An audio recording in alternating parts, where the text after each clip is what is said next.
Role-playing game players come in all stripes and colors, but the one thing they all have in common is that they love to talk about their characters. So I decided to create a podcast where players are invited to talk about the one thing they love to talk about most. And I call it, Tell Me About Your Character.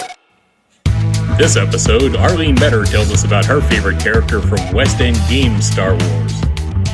And that's before the expanded universe stuff. No metachlorians or Sith Ewoks.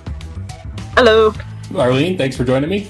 Why don't you start off and tell us a little bit about who you are, what kind of things you're interested in?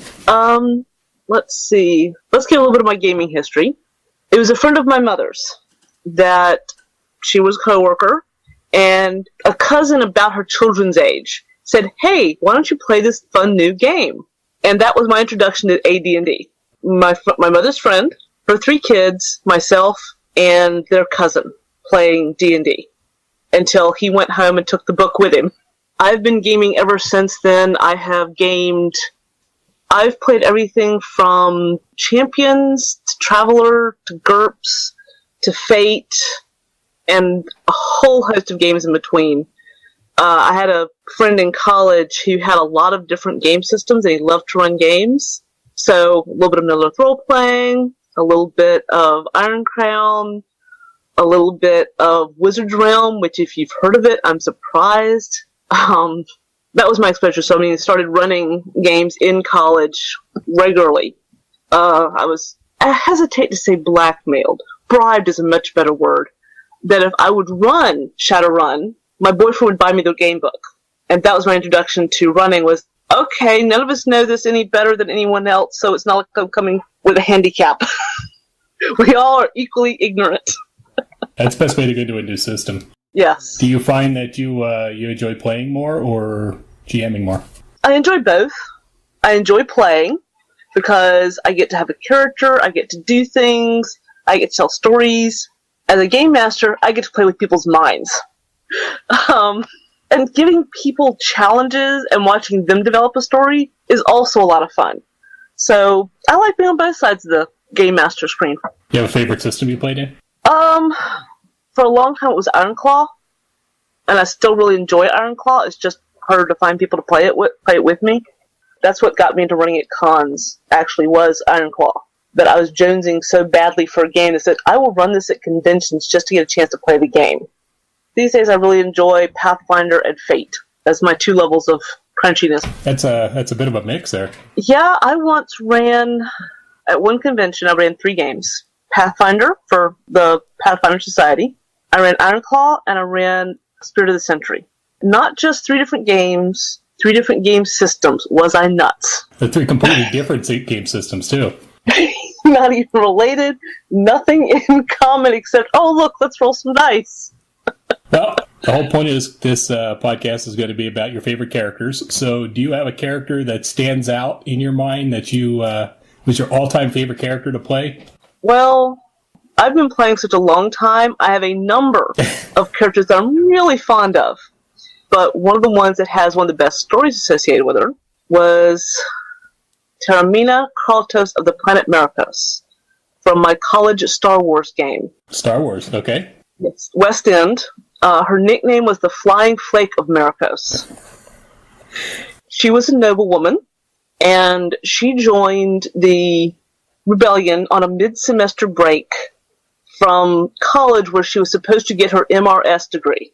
Gotcha. That's what her mother expected her to get. But she joined the rebellion because those Stormtrooper uniforms were just so tacky. Just hideous. That was her stated reason for joining the rebellion. That, of course, wasn't the real reason. Actually, her grandfather, she was his heir, she was very much in the free trade. The Empire was so repressive that her grandfather urged her to join the rebellion. Just do it in such a way that the family can't be caught up in it if you get caught. And the rebellion put up with her because she did come with money, she did come with contacts, and she was a complete idiot. And having an entourage as a noblewoman enabled them to get people into places they might have difficulty otherwise. The story that comes to mind was she's having a party at some planet where they're trying to meet their contact who will take them to the military base they're going to blow up. Unfortunately, their contact was about to be arrested So stormtroopers come up to arrest or contact her.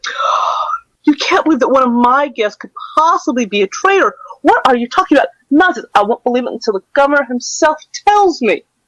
Basically, a fast talk, if you wouldn't believe, to get the stormtroopers to back off long enough for them to escape out the kitchen.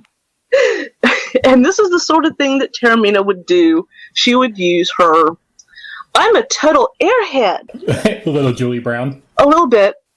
Let's see if I can do the blonde. I can do a blonde voice if I have to just practice. Give me a second. I just love jokes. Do you know any jokes? I don't really understand them, but I love to hear people laugh. I had people who begged me not to do that ever again because it terrifies them. You're too good at it. Seriously, I have at least 2 people who said, please don't do that. Just don't, please. It scares me. But that was the sort of person that Taormina was, and there was the one incident where she hid behind her butler's body after he got shot up, but that was an unfortunate incident. She changed after her, because her butler also did a lot of covering up so she didn't get caught, because she wasn't good at covering her tracks, and Butler was. And then he died, she died, and then Taormina was accused of treason, and of course it's high treason. You don't think I can be convicted of low treason, do you? After that, she had to go on the run for a while and then rejoin the rebellion under an assumed name, which someone there recognized went, Taormina, why are you using a fake name? Is this something I need to be worried about? No. I'm just separating my personality so that hopefully the Empire will search for me and not look for... They've never looked for me in the rebellion, especially under a different name. But Taormina was one of my more entertaining characters. Well, I'm kind of curious here about the nickname Flying Flake. The Flying Flake. Maricos was known for Maricosian brandy, which was an alcohol that had different layers and different flavors. A cheap version might only have 3 layers.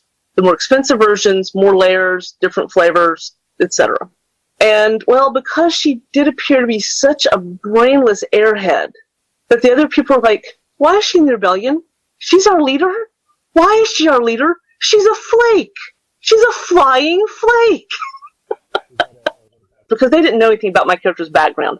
They didn't know that she actually had a brain in her head and that she did have good sense.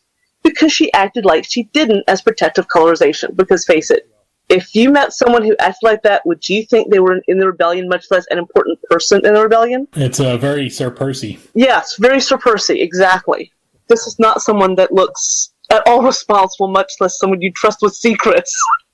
What was the inspiration for the character? Just is it one of those characters that evolved over time? Not exactly. I've been playing, because this is the game master, I've been playing other of her games, and I played a lot of peasant-type characters.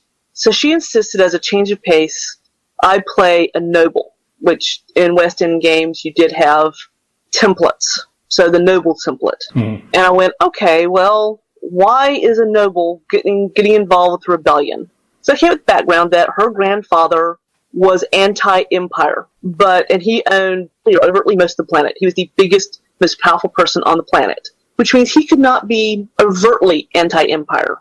His daughter and son-in-law really were, like Percy pretended to be, social people with absolutely not a serious thought in their heads. Space dandies. Exactly, which made a bit of a disappointment. His granddaughter, on the other hand, my character Taormina, was a chip off the old block, just like him, intelligent. So, okay, noble. So why would a noble be doing this? And what excuse could she give? I went, you know what? I'm going to play her as someone who's pretending to be an utter airhead, because that will drive people nuts. But it's someone that she doesn't know these people. She's not going to let them know what she's really like. Not yet. She doesn't trust them yet. But it's a great cover for people who don't know you to be this utter brainless airhead. Which, of course, is entertaining from a player point of view to see other players going, what is she doing? We're supposed to work with this? And, of course, it was just the persona versus what she's really like, which, of course, public versus private. So, I'm assuming you put a whole lot into your fast talk. Oh, yes. Did she have any other skills? Diplomacy, a lot of it was also roleplay. The fact that I could roleplay fast talker helped. But mostly she fast talker. She had a little bit of gun skill, money, negotiations, that sort of thing. She's mostly a social character. She knows somebody lots of places because of her family contacts. And again, this is the 80s. Not all the information that we know today about the Star Wars universe was available. I would not be able to make her today with all that we know and all the gaps that have been filled in the Star Wars universe. She just wouldn't be the same character. Well, she sounds like an interesting character. She I was. appreciate you sitting here and telling us about her. My pleasure. Do you want people to find you? Do you have anything to plug? Not at the moment. I've written a few game adventures. I've never wanted to really sit down and design my own game. I want to play and see what I can tweak and what adventures I can write in other people's sandboxes, how I can play with it and play with the ideas and settings. Stories for people to play, rather than the whole systems and that sort of thing. Okay. I appreciate your time. Believe me, I could talk longer if you let me.